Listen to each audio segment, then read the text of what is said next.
La iglesia en Esmirna era una iglesia muy, muy sufrida.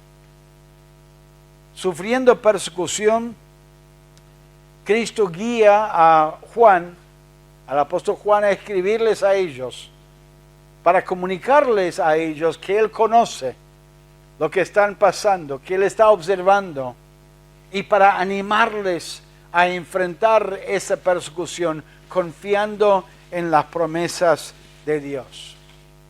El sufrimiento es parte de la vida cristiana. Cada cristiano en algún momento pasará por sufrimiento. Hay dos errores que muchos creyentes creen hoy día y que muchos predicadores están predicando y por eso los hermanos lo creen. Uno de los errores es que el creyente no debe sufrir nunca. Dios quiere que lo pasemos bien, que estemos contentos, que tengamos plata, buena salud y que no suframos nunca. Es una mentira, no es bíblico eso. Es parte de la vida cristiana. Cristo mismo dijo, en el mundo tendréis aflicción. El mismo Señor Jesucristo sufrió en esta tierra. Él sufrió. El segundo error que muchos creen es que si un creyente sufre, entonces seguro Dios lo está castigando. Dios lo está disciplinando. Ahora, la disciplina es parte de la vida cristiana. Es cierto que a veces el cristiano sufre por la corrección del Señor. Pero no todo sufrimiento es la corrección del Señor. Ese es el error que cometió los discípulos cuando vieron al hombre ciego. ¿Qué dijeron los discípulos de aquellos? ¿Quién pecó, Señor, para que éste nazca ciego? ¿Él o sus padres? Pensando que cada sufrimiento es debido a algún pecado, a alguna maldad. No es así. Los consoladores de Job, ¿qué le dijeron a Job? Dale, Job, sabemos que estás sufriendo porque estás escondiendo algún pecado. Dale, nadie sufre si no hay algún pecado en su vida. Hermanos, el sufrimiento es parte de la obra de Dios en nuestra vida, a veces para fortalecernos, sí, para disciplinarnos. Disciplinó a Sansón. Sansón sufrió muchísimo, ¿pero por qué? Por su pecado, por su maldad. Pero no todo sufrimiento es debido a la disciplina de nuestro Dios. Ahora, Cristo exhorta a la iglesia. Les recuerda en primer lugar de su ejemplo para animarlos. No hay nada mejor que un hermano que ha pasado por alguna dificultad, que se arrima a nosotros y que nos diga, mire hermano, yo también pasé por eso, así, ¿y qué pasó? ¿Y cómo fue? ¿Y qué hizo? Y eso nos anima muchas veces cuando alguien nos comparte su experiencia. El Señor va a animarles a ellos, recordándoles que Él también sufrió. Sufrió hasta la muerte, pero resucitó y logró la victoria. Eso les va a animar. También Él los va a consolar a ellos, reconociendo su sufrimiento, y también les va a exhortar en medio de ese sufrimiento a buscar a Dios y confiar en Dios y enfrentar ese sufrimiento sin temor, sin miedo y sin dudas en las promesas de Dios. Miren versículo 8. Escribe al ángel de la iglesia en Esmirna, el primero y el postrero, el que estuvo muerto y vivió, dice así: el primero y el último, el alfa y el omega. Eso no es cualquier persona hablando a esos creyentes, es Dios, es Cristo. Y si Él, como el primero y el último, como el alfa y el omega, como el Hijo de Dios, eso es una referencia a que Él era divino. Y sin embargo, Él sufrió la muerte. que no somos nosotros de rechazar el sufrimiento, si nuestro Salvador estaba dispuesto a enfrentar el sufrimiento, ¿para qué vamos a responder al sufrimiento insistiendo con capricho y con enojo? Señor, quítame este sufrimiento, no merezco este sufrimiento. Si nuestro Salvador estaba dispuesto a sufrir para cumplir el plan y los propósitos de Dios, el Alfa y el Omega, el Hijo de Dios, Él vino a este mundo a sufrir. Esto debería animarnos a nosotros, porque no es alguien que no sufrió. ¿Qué pasa cuando alguien que no sufrió lo que estamos sufriendo, cuando intenta hablarnos a nosotros a cómo enfrentar el sufrimiento? ¿Cuál es la tentación humana? Vos podés hablar porque vos no sabes lo que yo estoy pasando. Hermanos, con esta experiencia podemos animarnos a decir, Él sabe lo que es el sufrimiento. Él sufrió la muerte. Él sufrió el abandono. Él sufrió la traición. Él sufrió los golpes y los latigazos. Él sufrió físicamente. Es Él quien nos está animando y hablando en nuestro sufrimiento. Y es Él quien está hablando a ellos en su sufrimiento. Pero dice que murió, pero también vivió. O sea, logró la victoria. No quedó muerto.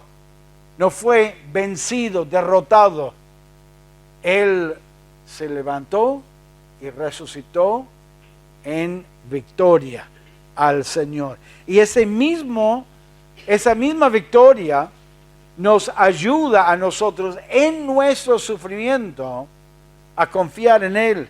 Dice en Hebreos capítulo 12, en Hebreos 12, versículo 2 dice, puesto los ojos en Jesús, el autor y consumador de la fe, el cual por el gozo puesto delante de él sufrió la cruz, menospreciando el oprobio, y se sentó a la diestra del trono de Dios. Considerar aquel que sufrió tal contradicción de pecadores contra sí mismo, para que vuestro ánimo no se canse hasta desmayar. El escritor de Hebreos, en capítulo 12, versículos 2 y 3, está animando a los hermanos en su sufrimiento, que estaban tentados a volver atrás. Está animándoles diciéndoles a ellos, pongan sus ojos en Cristo, porque Él fue a la cruz y sufrió la muerte en la cruz. Ustedes no han sufrido la muerte todavía, para que no desmayen, para que no se den por vencido. Pongan sus ojos en Cristo, mantengan su mirada en su ejemplo y siguen a Cristo.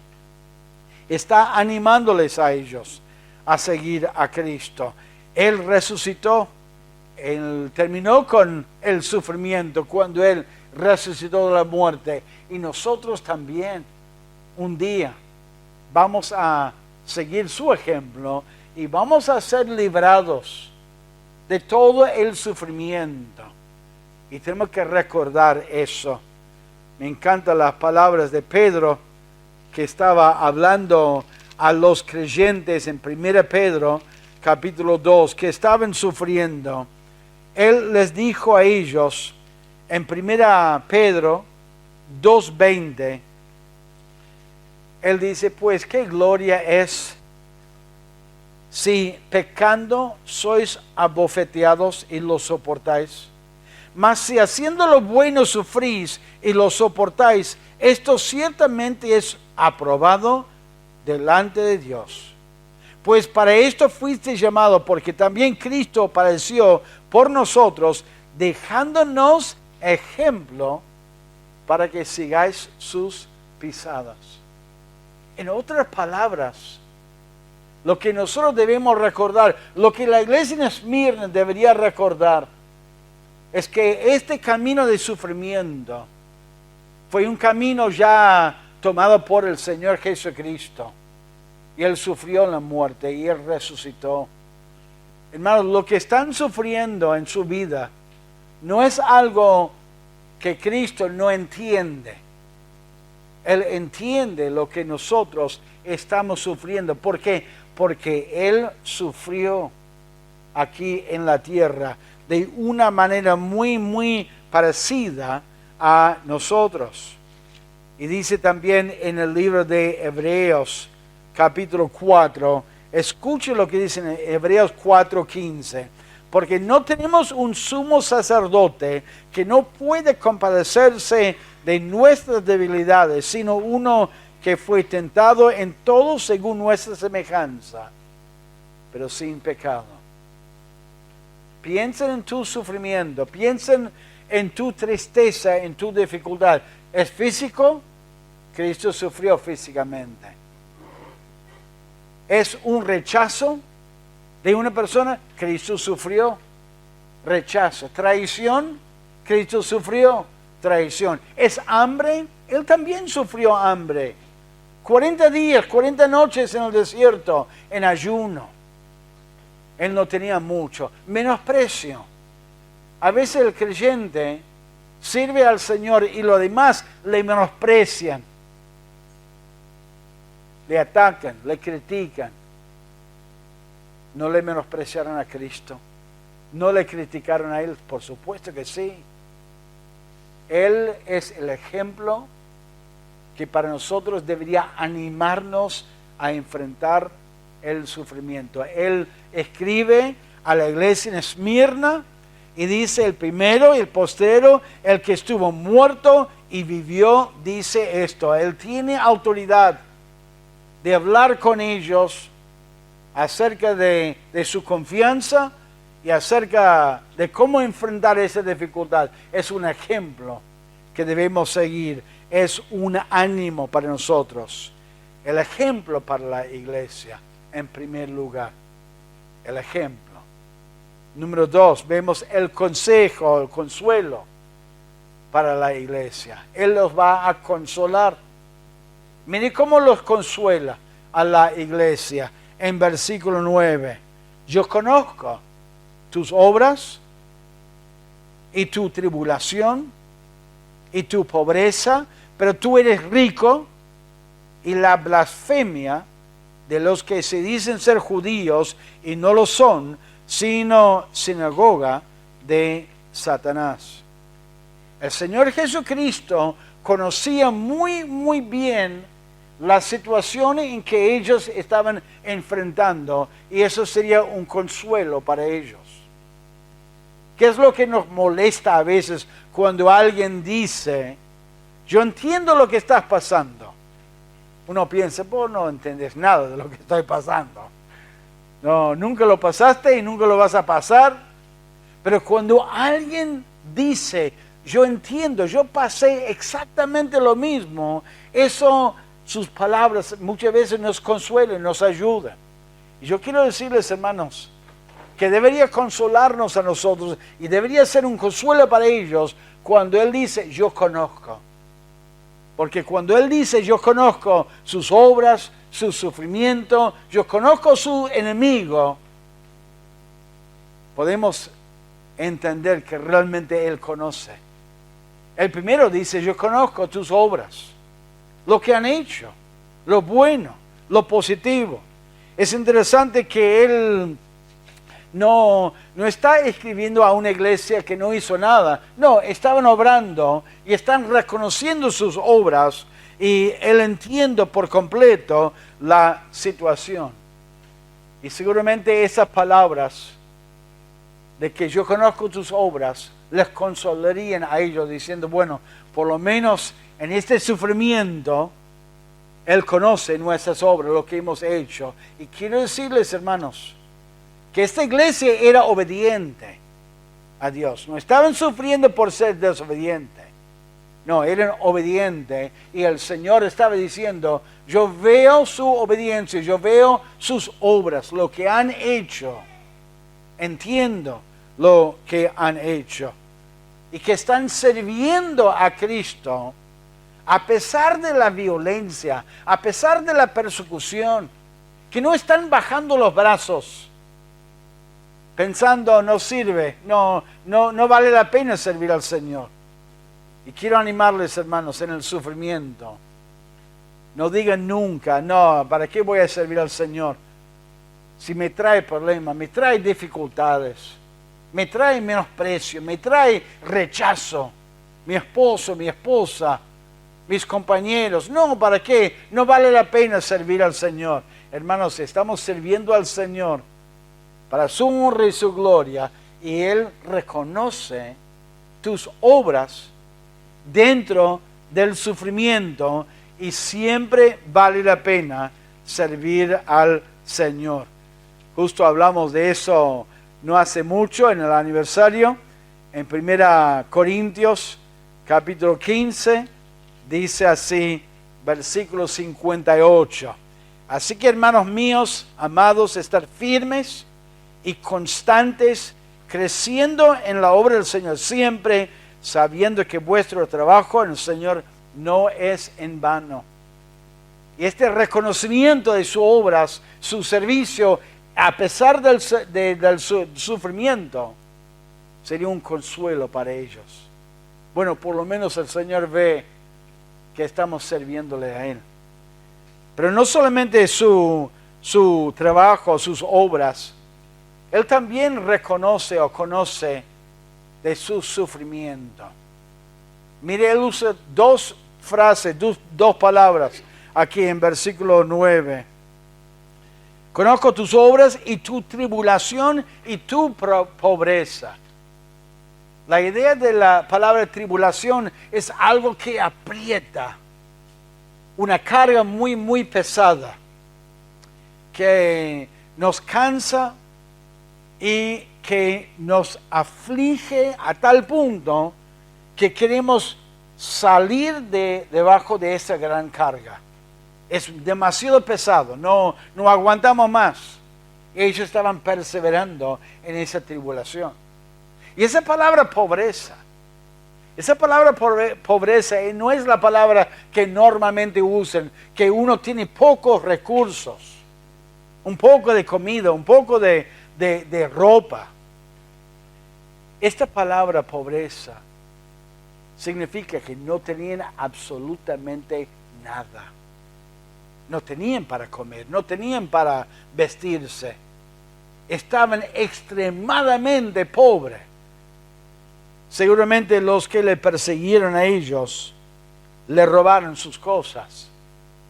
Aprovecharon de su fe en Cristo y que no peleaban, y lo atacaban y llevaron todo. No tenían absolutamente nada. Es una pobreza en extremo la idea aquí. Estaban sufriendo y el Señor está diciendo: hijos, amados, entiendo y sé que no tienen nada, que están sufriendo esa gran carga por su fe en mí y su confianza en mí. Entiendo. Y son ricos en la fe, ricos por la fe a ellos. ¿Se acuerdan cuando nosotros leímos unas semanas atrás en el libro de Santiago? En Santiago capítulo 2 dice, en capítulo 2 de Santiago, en versículo 5, hermanos míos amados, huid. ¿No ha elegido Dios a los pobres de este mundo para que sean ricos en fe y herederos del reino que ha prometido a los que le aman? Santiago 2:5. Está animándolos, está consolándolos, diciendo: sé que están pobres, sé que no tienen nada, pero son ricos en la fe. Su vida espiritual, su confianza, su gozo, como personas espiritualmente son fuertes. Han ayudado a otros, han alcanzado a otros, han mostrado a través de su testimonio una confianza en Dios. Está consolándolos. A veces es un desánimo, una frustración, cuando el creyente ve a su esfuerzo, a su trabajo, los pocos recursos que tiene, y podemos consolarnos en el hecho de que Dios sabe. Él sabe tu situación y podemos consolarnos en eso. Y podemos ser ricos espiritualmente, invirtiendo en la vida de otros, sembrando la semilla de la palabra de Dios, ganando almas, hablando a otros de Cristo, animando a los hermanos a ser fieles en el Señor, pasar tiempo en oración con el Señor y tener una vida espiritual fuerte, firme, y tener una vida espiritual rica, llena de riqueza espiritual en el Señor. Eso sería un consuelo para los hermanos en Esmirna que estaban sufriendo.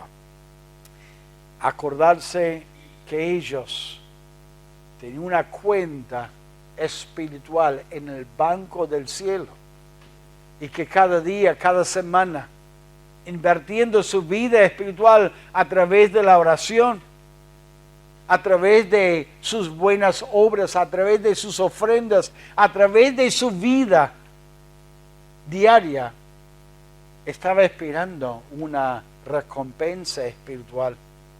Aunque no podían ir al banco de la ciudad de Esmirna y sacar algunos ahorros, no podían ir debajo de su casa y sacar en un escondite alguna plata. Había una riqueza esperándoles en el cielo y eso sería una consolación para ellos. Pero también Él conoce no solamente sus buenas obras y conoce su sufrimiento, pero Él conoce muy bien su enemigo, lo que estaban enfrentando. Miren versículo 9, dice: y la blasfemia de los que se dicen ser judíos y no lo son, sino sinagoga de Satanás. Esas personas religiosas, esos judaizantes, que por celos a su religión les estaba atacando, les estaba robando, les estaban menospreciando, conoce el Señor de ese enemigo. Él utiliza palabras muy fuertes aquí, de la sinagoga de Satanás. Él no dice simplemente, bueno, están un poco equivocados, son entusiasmados, pero bueno, mal guiados. Dios ve a las falsas religiones en el mundo y Él los nombra por lo que son. En 1 Timoteo capítulo 4, Pablo advierte a Timoteo a cuidarse de las doctrinas de los demonios. Hermanos, es muy importante la doctrina. Es muy importante estar atento a la enseñanza y comparar la enseñanza con la palabra de Dios y no jugar con la falsa doctrina.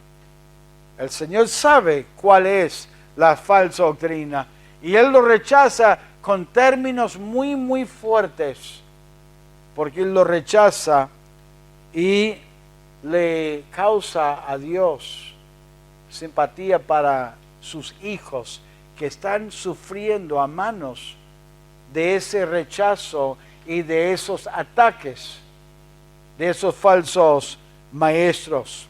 Él conoce muy bien la situación de ellos. Él conoce cada detalle. Yo quiero animarles, hermanos, con esa palabra de consuelo. El Señor conoce tu vida. Él conoce tu situación. Yo no conozco todos los detalles.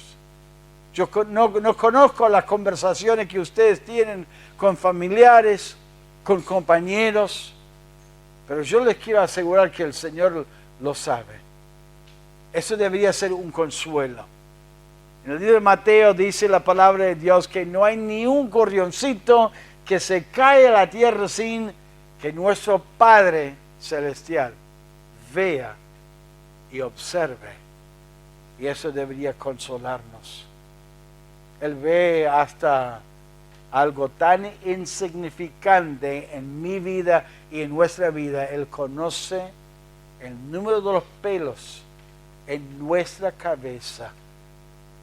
Él ve y conoce nuestro sentarnos, nuestro levantarnos, dice el salmista. Él conoce aún las palabras que están aún antes de salir de nuestra boca. Él conoce todo. Eso debería ser una consolación para nosotros, que nos ve cada tristeza, cada lágrima, cada frustración, cada injusticia. Él lo sabe y está diciéndole a la iglesia: yo conozco lo bueno que están haciendo sus obras, conozco su sufrimiento y su pobreza, sus angustias. Conozco el enemigo que le está atacando, y es el enemigo Satanás. Y no creen, hermanos, la mentira de algunos que dicen: no, pero el Satanás no nos puede tocar, no puede hacer nada. Hermanos, el Satanás puede atacarnos a nosotros y nos ataca. Y Dios puede darle permiso para que Él nos ataque. Se atacó a Job. ¿Qué dice Efesios capítulo 6? No luchamos contra sangre y carne. Luchamos contra potestad. Luchamos. Vos estás enfrentando algunas luchas espirituales. No se sorprendan si este sufrimiento, estos ataques, esta crítica y menosprecio viene por nuestro enemigo Satanás, quien nos está atacando. Y otra vez, esta iglesia era una iglesia obediente, era una iglesia que tenía confianza en Dios. Y Dios permitió a esta iglesia obediente a sufrir a las manos de nuestro enemigo, Satanás. Sufrimiento. Él conoce y Él consuela la iglesia. Ahora Él va a desafiar la iglesia. Él va a desafiarles a ellos a prepararse para la persecución venidera. No tenía buenas noticias para la iglesia. No les decía a ellos: no se preocupen, ya está, ya lo voy a librar del sufrimiento. Ya va a levantarse y no va a haber más sufrimiento. Mira lo que Él dice a la iglesia en Esmirna. Versículo 10. No temas en nada lo que vas a padecer. Y aquí el diablo echará a alguno de vosotros en la cárcel, para que seáis probados, y tendréis tribulación por 10 días. Sé fiel hasta la muerte, y yo te daré la corona de la vida. ¿Qué es lo que pasa a veces con los creyentes hoy? Vos le compartís alguna lucha, alguna dificultad, ¿y qué te dicen? No se preocupe, Dios te va a librar. No te preocupes, Dios ya te va a sanar. No, este hijo que rebelde, vos estás orando, ya Dios te lo va a traer. Hermanos, a veces el sufrimiento no se alivia, no se mejora. Está diciéndoles: lo siento, pero se va a poner peor la situación. Y algunos van a morir por su fe, su confianza en mí.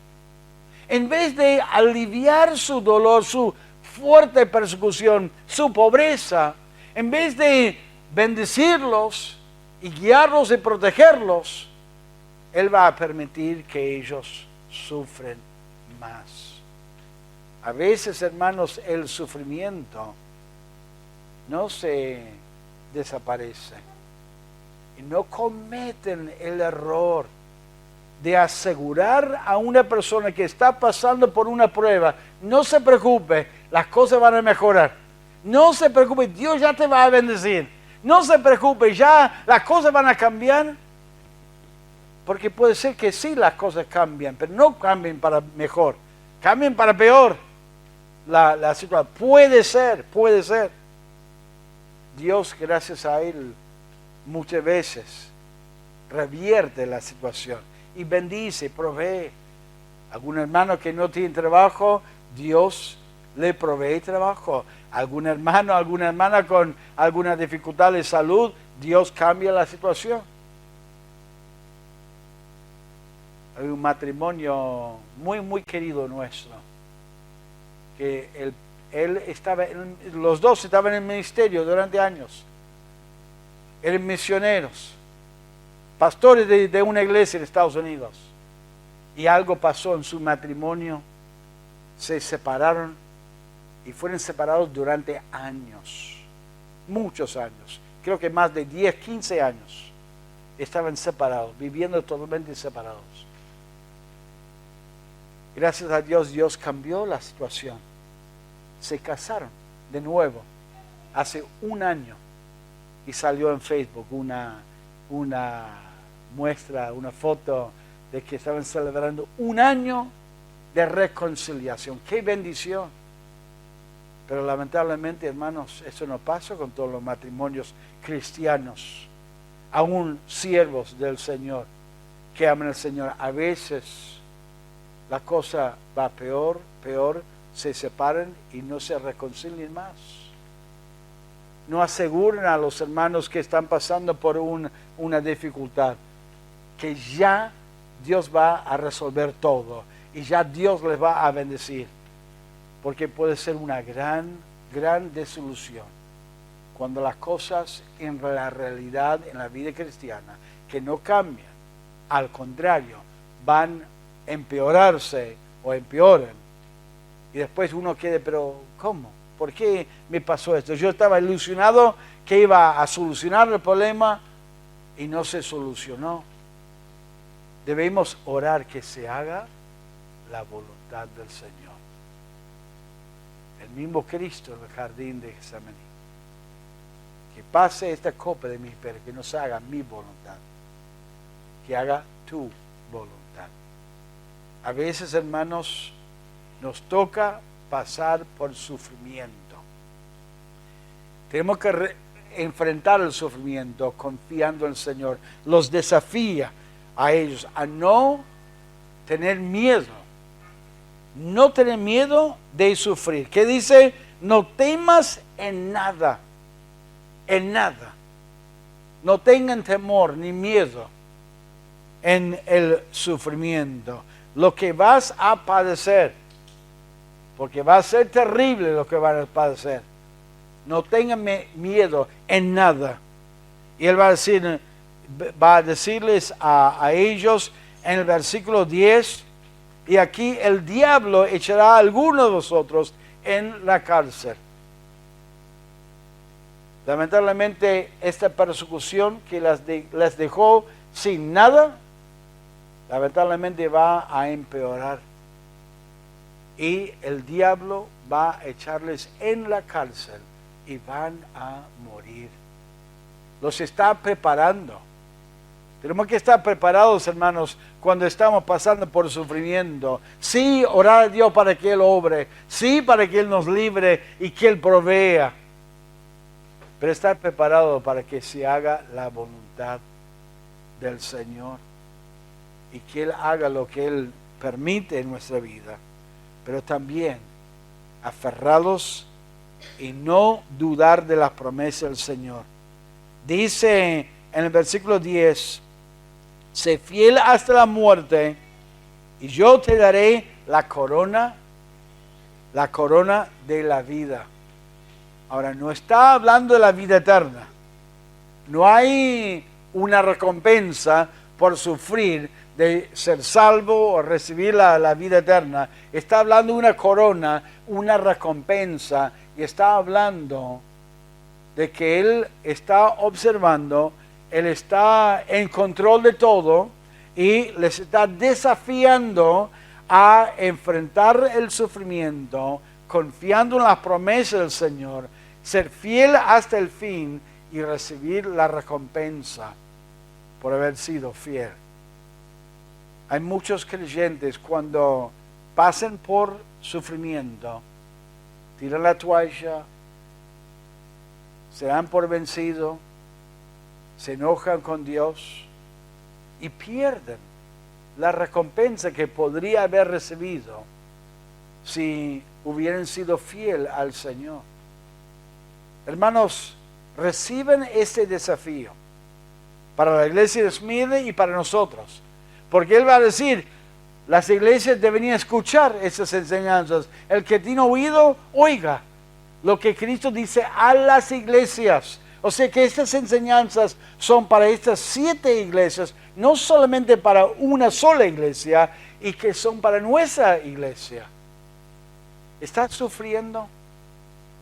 ¿Hay alguna frustración en tu vida? ¿Algún sufrimiento físico, emocional? ¿Algún sufrimiento espiritual? Cristo quiere animarles hoy a confiar en Él. Él quiere animarles con su ejemplo. Él es el Alfa y el Omega. Y no fue exento del sufrimiento. Él sufrió hasta la muerte, pero venció la muerte. Y cada verdadero hijo de Dios va a vencer la muerte y el sufrimiento un día. Así que sigamos sus pisadas. Esa pisada de sufrimiento y buscamos a Dios. Él los anima con su ejemplo.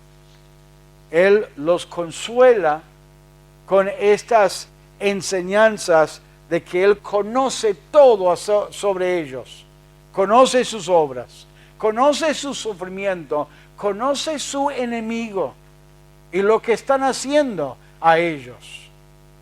Y por eso Él los desafía a ellos. Los desafía a no tener temor en nada. No tengan temor. Cuando un creyente tiene temor, muchas veces toma decisiones arrebatadas. Actúa en la carne, actúa según su parecer y toma decisiones equivocadas. No tengan temor y no tengan miedo del sufrimiento. No tengan miedo y no tengan dudas de la promesa del Señor. Él los recuerda de la promesa de la recompensa. Hermanos, hay un día cuando vamos a recibir la recompensa por nuestro servicio, por nuestra obediencia y también por nuestro sufrimiento. No le pasa por arriba a nuestro Dios ningún momento de sufrimiento en la tierra. ¿Estás sufriendo? ¿Estás pasando un momento de frustración en su vida, de tristeza, de injusticia? Siguen el ejemplo de Cristo.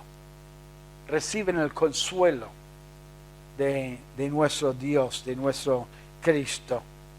Y acepten el desafío de no tener miedo, de no tener temor y de no tener dudas acerca de sus promesas. Confiemos en el Señor y sigamos adelante. Ahí cuando llegamos al fin de la carrera, ahí Él va a repartir toda la recompensa por haber sido fiel al Señor. Pongan sus ojos en Jesús, el autor y consumador de la fe.